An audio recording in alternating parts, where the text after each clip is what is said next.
الحمد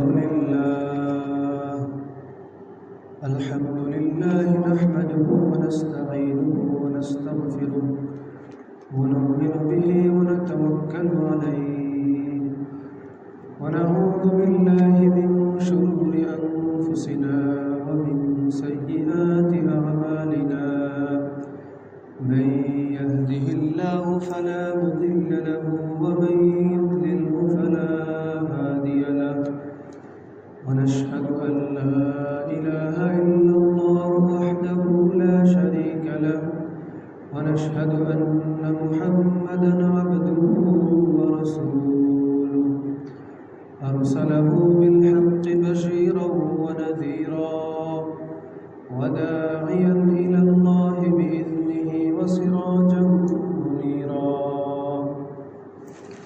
أما بعد فقد قال الله سبحانه وتعالى في كلامه المجيد وفرقانه الحميد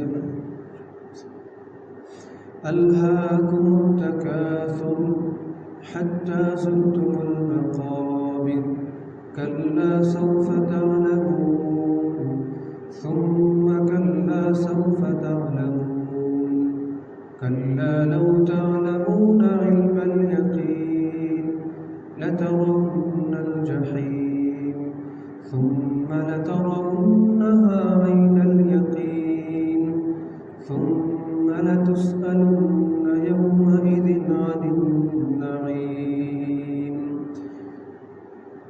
وعن معاذ بن جبل رضي الله عنه أنه قال لرسول الله صلى الله عليه وسلم حين بعثه إلى اليمن يا رسول الله أوصني قال أخلص دينك يكفك العمل القليل أو كما قال عليه الصلاة والسلام. اللهم صل على سيدنا ونبينا وشفيعنا وحبيبنا ومولانا محمد صلى الله عليه وعلى آله وأصحابه وبارك وسلم. اللهم صل على سيدنا ونبينا وشفيعنا وحبيبنا ومولانا محمد صلى الله عليه وعلى آله وأصحابه وبارك وسلم. اللهم صل على سيدنا ونبينا وشفيعنا وحبيبنا ومولانا محمد صلى الله عليه وعلى آله وأصحابه وبارك وسلم. الحمد لله معزز হাজিরিন, আল্লাহ রব্বুল আলামিনের দরবারে অসংখ্য অগণিত শুকরিয়া সুজুদ যে মহান রব্বুল আলামিন আজ পবিত্র জুমার দিনে আমাদেরকে জুমার নামাজ পড়ার উদ্দেশ্যে তার ঘর মসজিদে এসে কিছু কথা বলবার এবং শুনবার তৌফিক দান করেছেন। এজন্য দিল থেকে কালিমাতুশ শুকরিয়া জ্ঞাপন করে বলি একবার আলহামদুলিল্লাহ। প্যারে হাজিরিন, মানুষের জীবন খুবই অল্প সময়ের, কিন্তু এর মধ্যে থেকে দেখা যায় জীবনের শুরুতে বেশ কিছু কাল চলে যায় অবুঝ অবস্থায়। যেমন মানুষের শিশুকাল, কৈশোরকাল, বাল্যকাল, এইভাবে করে মোটামুটি ভালো একটা অংশ জীবনের অবুঝ অবস্থায় চলে যায়, যখন কিনা মানুষ দুনিয়ার বাহ্যিকভাবে ভালো মন্দ তেমন একটা কিছুই মানুষ বোঝে না। এরপরে মানুষের হায়াত যদি মোটামুটি লম্বা হয় তো আর একটা বড় সময় চলে যায় অসুস্থতায় বার্ধক্যতার মাঝে। তবে এই দুইয়ের মাঝে মানুষের যে মাঝখানের সময়টুকুন বুঝমান থাকাকালীন যে সময়, যৌবনকাল বা কর্মময় যে জীবনটা, এই সময়ের মধ্যেই মানুষ যা কিছু কামাই করে, যা কিছু অর্জন করার এই সময়ের মধ্যেই করে নেয়। আর এই সময়ের মধ্যে মানুষ দুনিয়ার দৃষ্টিকোণ থেকে যা কিছু অর্জন করে এগুলো তো তার সাথেও যায় না, তার স্থায়ী কোনো ফায়দাও দেয় না। কেননা কোরআনে পাকে আল্লাহ তাআলা বলেন, মা ইনদাকুম ইয়ানফাদ, হে মানুষরা, তোমাদের নিকট যা কিছু আছে এগুলো ধ্বংস হয়ে যাবে, শেষ হয়ে যাবে। আর পরকালের দৃষ্টিকোণ থেকে মানুষ এই যে সময়টুকু, যে সময় কাজ করবার, কিছু অর্জন করবার, এই সময়ের মধ্যে যা কিছু মানুষ পরকালের জন্য পাঠাতে পারে, পুঁজি অর্জন করতে পারে, এইটা তার পরকালের জন্য বড় পুঁজি হিসেবে থেকে যায়। যেমন কোরআনে পাকে এই আয়াতের পরের অংশ বলা হয়েছে যে ওয়ামা ইনদাল্লাহি বাক, মা ইনদাকুম ইয়ানফাদ ওয়ামা ইনদাল্লাহি বাক, তোমাদের নিকট দুনিয়ার দৃষ্টিকোণ থেকে যা কিছু আছে এগুলো সব শেষ হয়ে যাবে, সব ফুরিয়ে যাবে, কিন্তু আল্লাহ তাআলার কাছে যা আছে, তোমাদের পাঠানো পুঁজি, নেক, সওয়াব, ভালাই, এগুলো অবশিষ্ট থেকে যাবে কাল কিয়ামতের ময়দানে। দুনিয়াতে যেরকম মানুষ প্রজেক্টরে, মাল্টিমিডিয়া প্রজেক্টরে কিংবা বড় পর্দায় বা মোবাইলে দেখতে পারে যে কোনো জিনিস, ঠিক পরকালে আমরাও আল্লাহ তাআলার কুদরতি প্রজেক্টরে দেখতে পাবো আমরা কি ভালো কাজ করেছিলাম সেগুলোর যা। তো স্কুল কলেজে যারা পড়েছে কিংবা মাদ্রাসায় ছাত্র বা ছাত্রী হিসেবে যারা পরীক্ষা দিয়েছেন, যে 3 ঘন্টা 3.5 ঘন্টা সময় দেওয়া হয়, এর মধ্যে 3টা প্রশ্ন 32 করে নাম্বার, 96 আর 4 নাম্বার থাকে হস্তলিপি সুন্দর হাতের লেখার জন্য। শিক্ষক মহোদয়, পরীক্ষক এটা প্রদান করেন। তো এই যে পরীক্ষার 3.5 ঘন্টা সময়ে কেউ যদি একটা সওয়াল বা একটা প্রশ্ন লিখতে লিখতে, একটা কোশ্চেনের উত্তর দিতে দিতে দেখে যে 1.5 ঘন্টা সময় চলে গিয়েছে, তো হাতে আছে আর 1.5 ঘন্টা, এখন তার তো চিন্তা যে এই 1.5 ঘন্টা সময়ের মধ্যে আরও 2টা প্রশ্ন 32 করে 64 নাম্বার, এই 2টা প্রশ্ন আমাকে অর্জন করতে হবে। তো এখন আমাকে 1.5 ঘন্টায় একটা উত্তর আর 1.5 ঘন্টায় একটা উত্তর, এইভাবে করে 2টা উত্তর দিতে হবে। তো দেখা যায় আরও একটা লিখতে লিখতে সময় তার অনেক শেষ হয়ে গেছে, এখন সময় খুবই কম হাতে আছে তার, কিন্তু লেখা অনেক বাকি রয়েছে।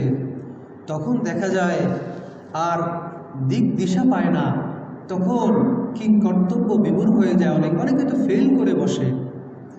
তো এই হলো দুনিয়ার পরীক্ষার ব্যাপার।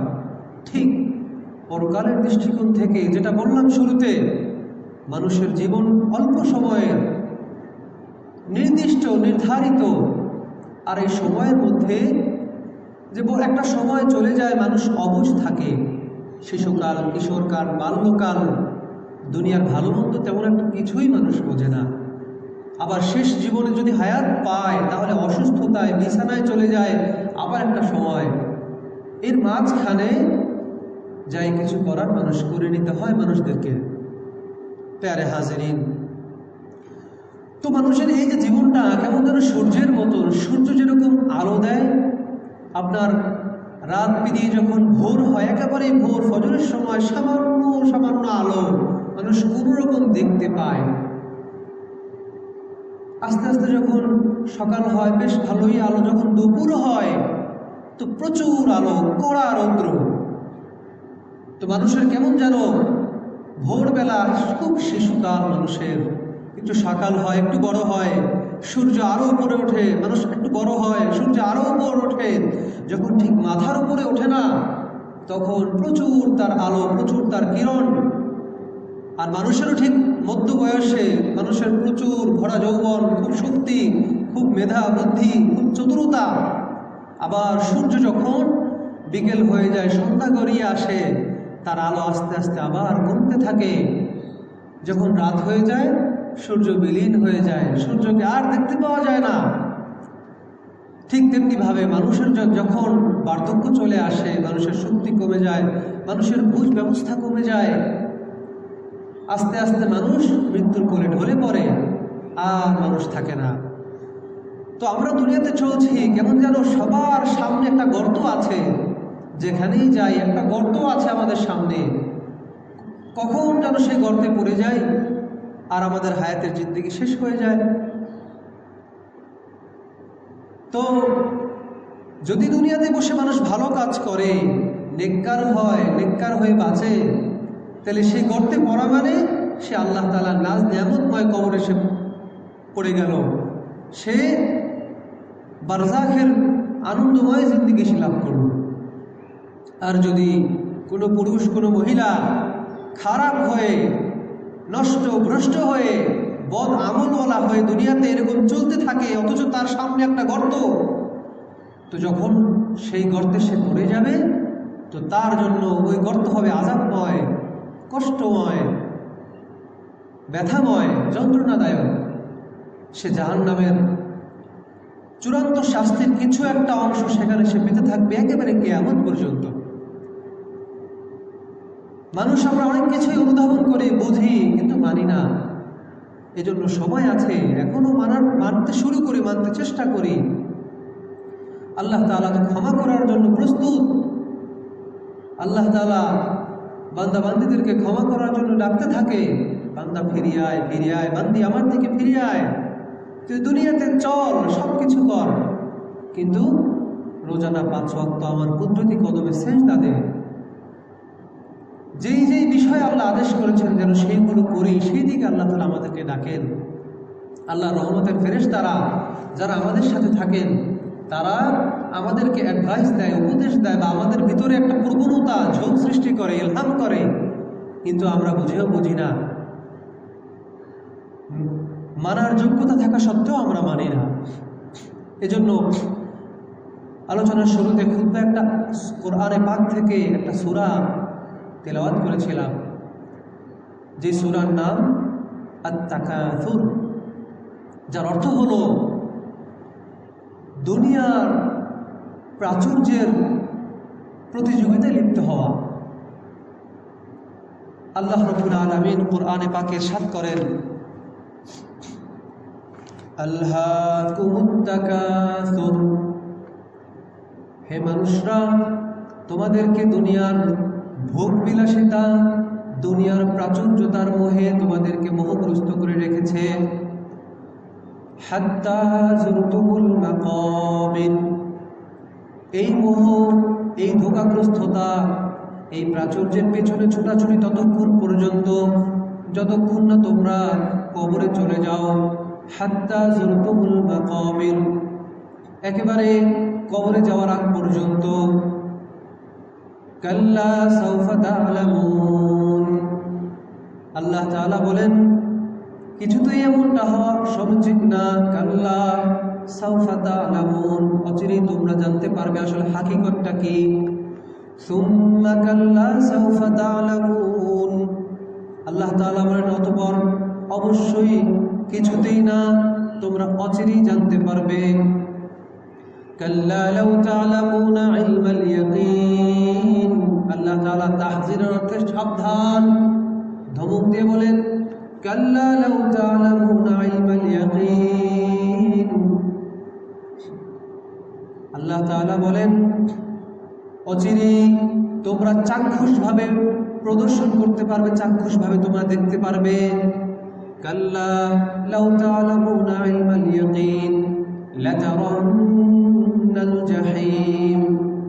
আল্লাহ তাআলা লাম তাকিদ বানুনে সাকিলা দিয়ে বলেন, তাকিদ দিয়ে গুরুত্বারোপ করে বলেন লাতারাউন্নাল জাহিম, অচিরেই অচিরেই তোমরা অবশ্যই অবশ্যই তোমরা জাহিম তথা জাহান্নামকে দেখতে পারবে, স্বচক্ষে জাহান্নামকে প্রদর্শন করতে পারবে, একেবারে দেখতে পাবে। সুম্মা লাতারাউন্নাহা আইনাল ইয়াকিন, একেবারে চাক্ষুষ বাস্তব চোখে দেখতে পাবে। লাতারাউন্নাহা আইনাল ইয়াকিন সুম্মা লাতুসআলুন্না ইয়াওমাইযিন আনিন নাঈম। আল্লাহ তাআলা বলেন এরপর অতঃপর মৃত্যুর পরে লাতুসআলুন্না, তোমাদেরকে অবশ্যই অবশ্যই জিজ্ঞাসাবাদ করা হবে। লাতুসআলুন্না ইয়াওমাইযিন আনিন নাঈম, ওই বিচার দিনে, ওই কিয়ামতের দিনে আল্লাহ তাআলা তোমাদেরকে, মানুষদেরকে যে ভোগ বিলাসিতার বা দুনিয়ার মধ্যে যেই সকল নিয়ামত রাজি দিয়েছিলেন, এই সমস্ত বিষয় সম্পর্কে আল্লাহ তাআলা অবশ্যই অবশ্যই জিজ্ঞাসা করবেন।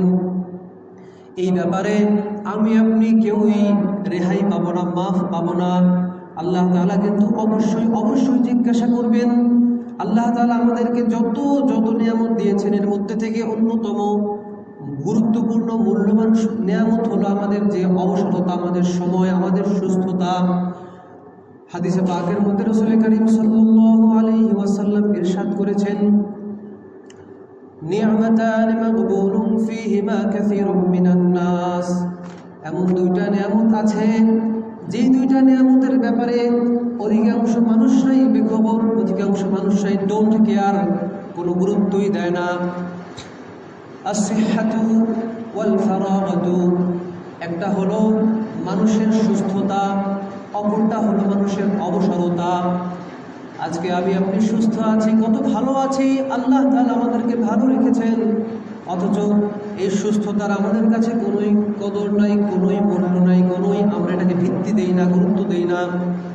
যে কোনো সময় যদি আপনি অসুস্থ হয়ে যান, দেখবেন সুস্থতার কি মূল্য, সুস্থ অবস্থায় আপনার যে সময়গুলো কেটেছিল প্রত্যেকটা সময় কতটা মূল্যবান ছিল। আর আমার আপনার যে অবসর সময়, দেখা যায় যখন আমাদের সামনে বিভিন্ন ব্যতিব্যস্ততা চলে আসে, বিভিন্ন কাজ চলে আসে, আমরা বিভিন্ন সময়ে আমরা ঠিকমতো খাওয়ার সময় পাই না, ঘুমানোর সময় পাই না। পুরো দিনে দেখা যায় 3-4 ঘন্টা একটা মানুষ ঘুমায়, একজন মানুষ ঘুমায়, আর সারাদিনের ঘুমানোর কোনো সময় পায় না। দেখা যায় মানুষ না ঘুমানোর কারণে চোখের নিচে কালো দাগ পড়ে যায়, মানুষের গাল চাপা ভেঙে যায়, চক্ষু লাল হয়ে যায়। অথচ মানুষ কত ব্যস্ত, কত ব্যস্ত।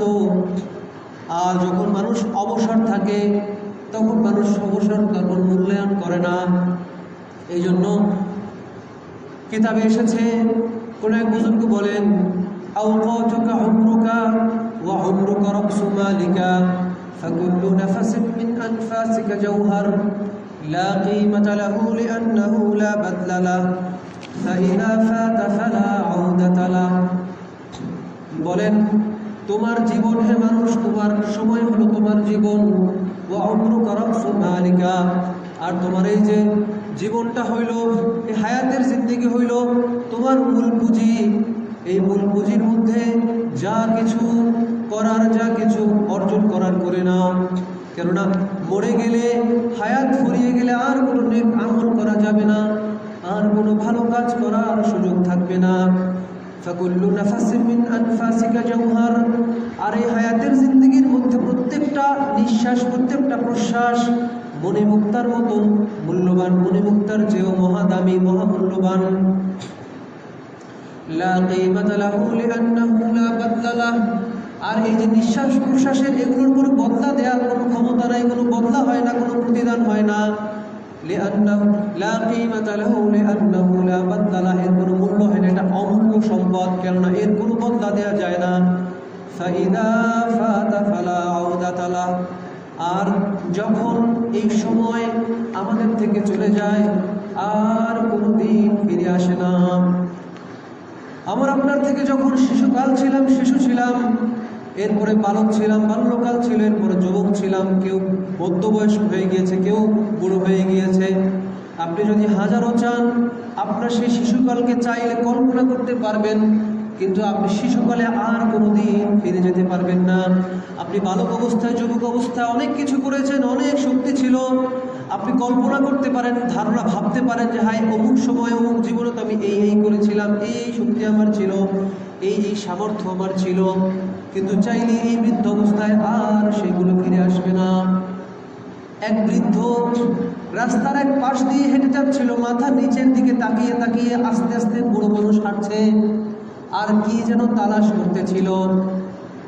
পাশে দিয়ে এক নাতি, এক যুবক তার অপর পাশ দিয়ে হেঁটে আসছিল, আর দেখে যে দাদা মাথা নিচের দিকে দিয়ে কি যেন খোঁজ করে, এমন মনে হচ্ছে, আর হাঁটতেছে আস্তে আস্তে। তো বললেন, দাদা ভাই, আপনি কি কিছু তালাশ করতেছেন নাকি? মনে হচ্ছে আপনার কিছু হারিয়ে গিয়েছে। তো দাদা ভাই বললেন, হে আমার নাতি, হে আমার ভাই, এই রাস্তা দিয়ে এক সময় যখন আমি যুবক ছিলাম তখন থেকে হাঁটছি, যখন আমি ছোট ছিলাম তখন থেকে নিয়ে আমি হাঁটছি। আজ আমি বড় হয়ে গিয়েছি, আমি রাস্তার ডানে বামে তালাশ করছি, দেখি আমার যৌবনকাল, দেখি আমার বয়সের যে তেজ ছিল সেই তেজস্বী জীবন ফিরে পাই কিনা, দেখি সেই জীবনটা কোথাও পড়ে আছে কিনা, আমি যদি টুকায় নিতে পারি। কিন্তু প্রকৃতপক্ষে হায় আফসোস, আমার তো সেই জীবন আর ফিরে আসবে না। আমি তো চাইলেই সেই জীবন আর ফিরে পাবো না।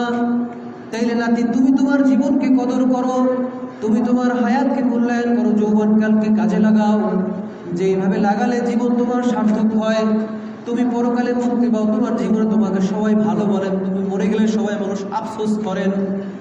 এজন্য আমাদের হায়াতের জিন্দেগি এক সময় চলে যাবে।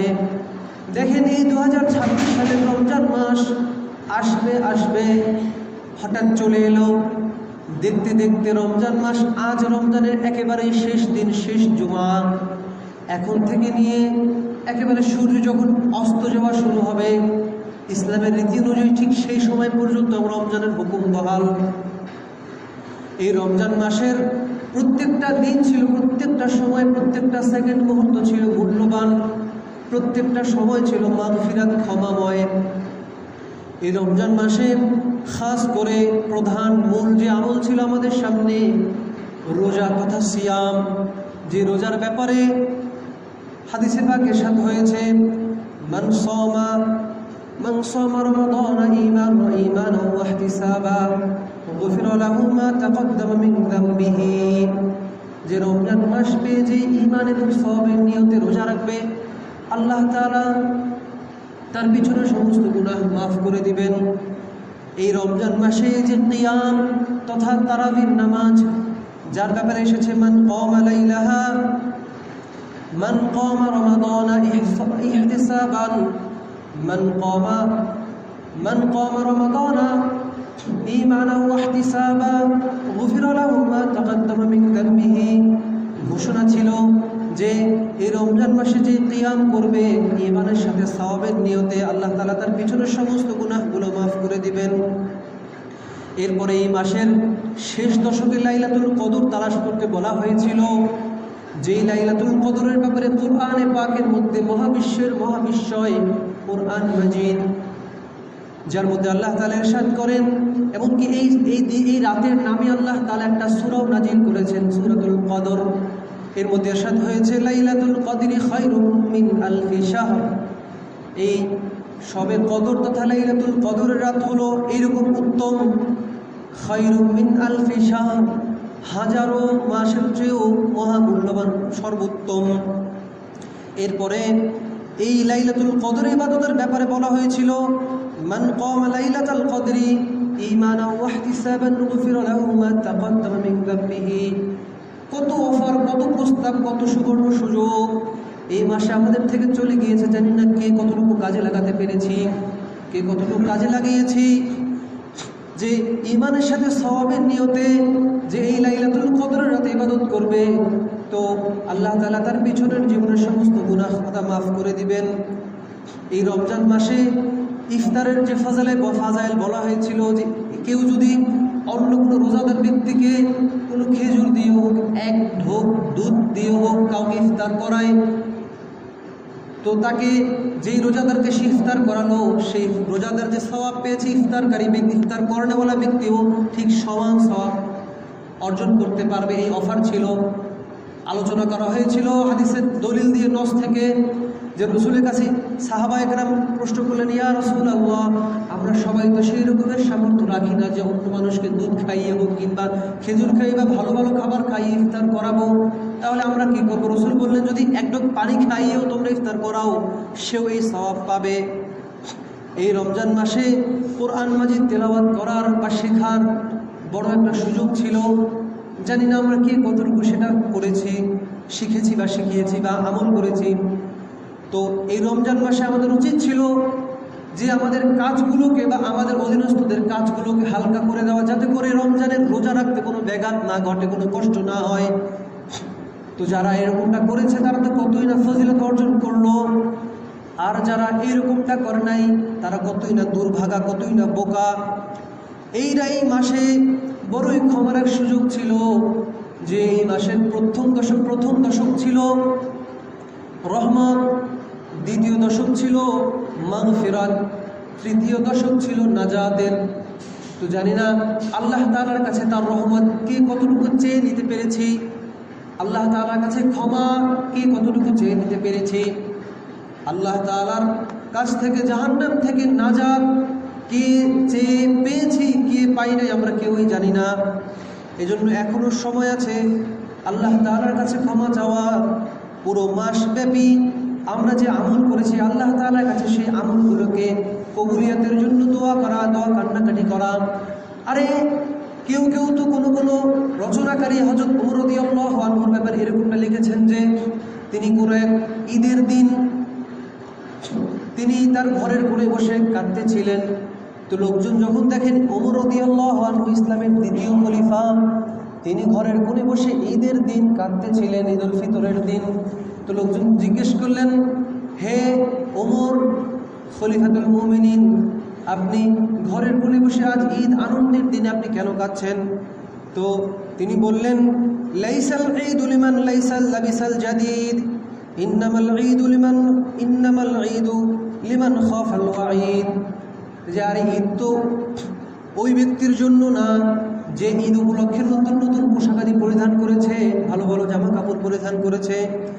ইন্নামাল ঈদু লিমান খাফাল ওয়াঈদ, ঈদ তো ওই ব্যক্তির জন্য যে আল্লাহ তাআলাকে ভয় করেছে। আল্লাহ তাআলা যে রমজান মাস গেল, যেভাবে আল্লাহ তাআলা আমল করতে বলেছেন যেইভাবে ওইভাবে আমল করেছে, আল্লাহ তাআলার সন্তুষ্টি অর্জন করেছে, ভরপুর নেক আমল করেছে। আল্লাহ তাআলার যে ওয়াঈদ, ধমক তথা ভীতি, জাহান্নাম থেকে যে ভয়ের, তো সেই ভীতিকে যে ভয় করেছে তার জন্য আমি জানি না আমি ওমর আল্লাহ তাআলার কাছ থেকে ক্ষমা চেয়ে নিতে পেরেছি কি পারি নাই, এই জন্য আমি কাঁদছি। তো ইসলামের দ্বিতীয় খলিফা আল্লাহ রাসূল সাল্লাল্লাহু আলাইহি ওয়াসাল্লামের প্রিয় সাহাবী, তার অবস্থা ছিল এইরকম যে ঈদের দিনেও পর্যন্ত তিনি ক্রন্দন করেছিলেন। অথচ আমরা সবাই গুনাহগার, আমাদের আমল তাদের তুলনায় আসমান থেকে জমিন এরকম ডিস্টেন্স, এরকম আমাদের আমলের তফাৎ। আজকে আমাদের মধ্যে কান্না নাই, আমাদের মধ্যে আফসোস নাই। এজন্য আল্লাহ তাআলার কাছে পুরো রমজান মাসের যাবতীয় আমলকে কবুল করানোর জন্য চেষ্টা করা, দোয়া করা, কান্না করা। এখন থেকে নিয়ে একেবারে সূর্যাস্ত পর্যন্ত সময় আমাদের হাতে ভরপুর আছে। যদি আমরা কমসে কম ইফতারের পূর্ব মুহূর্তে দোয়া কবুল করা হয়, ওই সময় যদি আমরা আল্লাহ তাআলার কাছে হাত তুলে দোয়া করতে পারি, আল্লাহ পুরো এক মাস ব্যাপী রোজা রেখেছি, না জানি রোজা রেখে কত গুনাহ করেছি, কত ভুল হয়ে গিয়েছে। আল্লাহ তারাবি পড়েছি, জানি না আমি নামাজ পড়েছি, তারাবি পড়েছি, যত নেক আমল করেছি, জানি না আমার কোন ভুলের কারণে আমার কোন আমলটা কবুল হয় নাই। আপনি আমার সমস্ত ভুল ত্রুটিগুলোকে ক্ষমা করে দেন, আমার সমস্ত আমলগুলোকে আপনি কবুল করে নেন। আরে দুনিয়াতে কোনো কর্মচারী যখন সারাদিন কাজ করে, যখন বিকেল হয়ে যায়, কাজ শেষ হয়ে যায়, তখন মালিক তার পাওনা তাকে বুঝিয়ে দেয় কি বুঝিয়ে দেয় না? আপনারা বলেন, বুঝিয়ে দেয় কি না? অবশ্যই বুঝিয়ে দেয়। তো হাদিসে পাকের মধ্যে রাসূল করিম সাল্লাল্লাহু আলাইহি ওয়াসাল্লাম ইরশাদ করেছেন রমজানের শেষ রাতের ব্যাপারে, ক্বালান নবী সাল্লাল্লাহু আলাইহি ওয়াসাল্লাম ওয়ায়ুগফারু লাহুম ফি আখিরি লাইলাতিন, আর রোজাদারদেরকে এই রমজান মাসের শেষ রাতে ক্ষমা করে দেওয়া হয়। তখন সাহাবা কেরাম রাদিয়াল্লাহু আনহুম জিজ্ঞেস করলেন, ইয়া রাসূলুল্লাহ আহিয়া লাইলাতুল কদরি, হে আল্লাহর রাসূল এই রাতটা কি লাইলাতুল কদরের রাত কিনা? তো তখন নবীজি সাল্লাল্লাহু আলাইহি ওয়াসাল্লাম বললেন, ওয়ালাকিন্নাল আমিলা ইন্নামা ইউওয়াফা আজরুহু ইনদা ইনকিযাই আমালিহি। রাসূল করিম সাল্লাল্লাহু আলাইহি ওয়াসাল্লাম বললেন, যে কোনো আমেল, কোনো কর্মচারী যখন তার কাজ শেষ করে, তখন ইউওয়াফা আজরুহু ইনদা ইনকিযাই আমালিহি, কাজ শেষ করলে তাকে তার মালিক তার প্রাপ্য বুঝিয়ে দেয়। এইটাই তো স্বাভাবিক। তো আল্লাহ তাআলা যখন এরকমভাবে আল্লাহ তাআলা রোজাদারদেরকে রোজার শেষ রাতে তারা যে সারা মাস ব্যাপী আমল করেছে, সারা মাস ব্যাপী আল্লাহ তাআলা সন্তুষ্টির জন্য চেষ্টা ফিকির করেছে, এর বদৌলত, এর ফজিলত, এর বদলা আল্লাহ তাআলা ভরপুর রমজানের শেষ রাতে দিয়ে থাকেন। এজন্য আমাদের উচিত আল্লাহ তাআলার কাছে বেশি বেশি দোয়া করা, ক্ষমা চাওয়া। এখনো সময় আছে। প্যারে হাজরিন, আমরা আল্লাহর কাছে দোয়া করব, হে আল্লাহ, সারা মাস আমরা যে নেক আমল করলাম, আপনি আমাদেরকে এর বদলা ভরপুর পুরাপুরি দিয়ে দিন আল্লাহ। যদিও আমাদের আমলের মধ্যে কমতি ছিল, ঘাটতি ছিল, আপনি এই আমলের ঘাটতি কমতিগুলোকে না দেখে যে আমলগুলো হয়েছে, সেই আমলের উসিলায় আমাদের না হওয়া আমলগুলো, টুটা ফাটা ত্রুটিপূর্ণ আমলগুলোকে আপনি কবুল করে নেন। কি বলেন? বেশি বেশি দোয়া করতে পারি না আমরা? সবাই কথা বলেন, পারি কি না? ইনশাআল্লাহ। এই জন্য চেষ্টা করবেন ইনশাআল্লাহ। আর যার যার যার নেশাব পরিমাণ টাকা পয়সা আছে, প্রত্যেকে নিজেরাই জানেন বা প্রত্যেক বছর দেন সদাকায়ে ফিতর। এ ব্যাপারে তো আগেও কথা বলা হয়েছিল। ইনশাআল্লাহ আমরা এই যে আজকে, কালকে তো ঈদ, ইনশাআল্লাহ আমরা আজকেও দিতে পারবো। কালকে নিয়মিত হলো সুবে সাদেকের পরে আপনার ঈদের দিন দিয়ে দেওয়া, ঈদের নামাজ পড়ে হোক বা ঈদের নামাজের আগে হোক, কিংবা ঘটনাক্রমে যদি তখন না দেওয়া হয়, এর আগে হোক বা পরে হোক, হিসাব করে দিয়ে দেওয়া। এই বছর সাদাকায়ে ফিতর নির্ধারণ করা হয়েছে, আমি যতটুকু জানি 110 টাকা সর্বনিম্ন। গম বা আটার আপনার হিসেবে, এক সা পরিমাণ গম বা আটার হিসেবে সর্বনিম্ন 110 টাকা। তো যাদের এরকম নেশাব পরিমাণ টাকা পয়সা আছে, ধন দৌলত আছে, যার যারটা শেষে জানেন, বা আপনার হিসেব না থাকলে আপনার টাকা পয়সার ব্যাপারে আপনি কোনো আলেমকে, হক্কানি রব্বানি আলেমকে জানালেন যে এই যে টাকা পয়সা আমার আছে, তাতে কি আমার ওপর আপনার সাদাকায়ে ফিতর ওয়াজিব হয়েছে কি হয় নাই। তো সেই হিসেবে আমরা সর্বনিম্ন 110 টাকা। আর সাদাকায়ে ফিতরা আদায় করার যে 4 থেকে 5টা আপনার খাদ্যদ্রব্য, এর মধ্যে সর্বোচ্চ উপরের লেভেলের, টপ লেভেলের হলো পনির। দুধ দিয়ে যে বানানো হয় মাখন পনির, খুব দামি খাবার। তো এই পনিরের হিসাব করলে 2805 টাকা, 2805 টাকা জনপ্রতি। এটা যারা কোটিপতি বড় বড় মানুষ, তারা এই হিসাব দিতে পারে। বা এই 2800, 110 এর মাঝখানে আরও বিভিন্ন মেকদার আছে। এটা বিস্তারিত জানে সাধারণ মানুষ আমল করে না, সেজন্য বলা হয় না বা বললাম না। ইনশাআল্লাহ আমরা সাদাকাতুল ফিতর আদায় করে দেব। তো যে কথাগুলো বলা হলো, আল্লাহ তাআলা আমাদের সবাইকে বোঝার, মানার, আমল করার তৌফিক দান করেন। আর খাস করে ঈদের দিন কালকে, এখন তো ঈদুল আজহা না যে তাড়াহুড়া, তো কয়টার সময় নামাজ পড়লে ভালো হয় আমাদের এই মসজিদে? কয়টার সময় ঈদুল ফিতরের জামাত অনুষ্ঠিত হলে ভালো হয়, হতে পারে? আপনারা একটা মতামত দেন। কথাটা কি বুঝতে পারছেন? সেই হিসেবে এখানে মুরব্বীরা আছেন, যুবকরা আছেন, কয়টা হইতে পারে বলেন? ডান দিক থেকে বলেন, বাম দিক থেকে। হ্যাঁ, ফজরের নামাজ দেখতে হবে। ফজরের আপনার এখন তো আমরা পড়ি আউয়াল ওয়াক্তে, এখন আপনার দেখতেছেন সূর্যোদয় 6টা 3-এ, ফজরের সর্বশেষ সময় 6টা 3। হ্যাঁ, বুঝতে পারছেন কথাটা?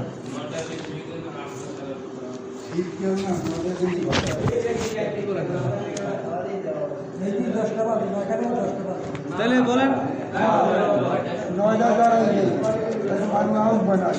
অনেকে 9টা বলতেছে ভাই, বলেন বলেন কি বলেন? আচ্ছা, 8:30টায়।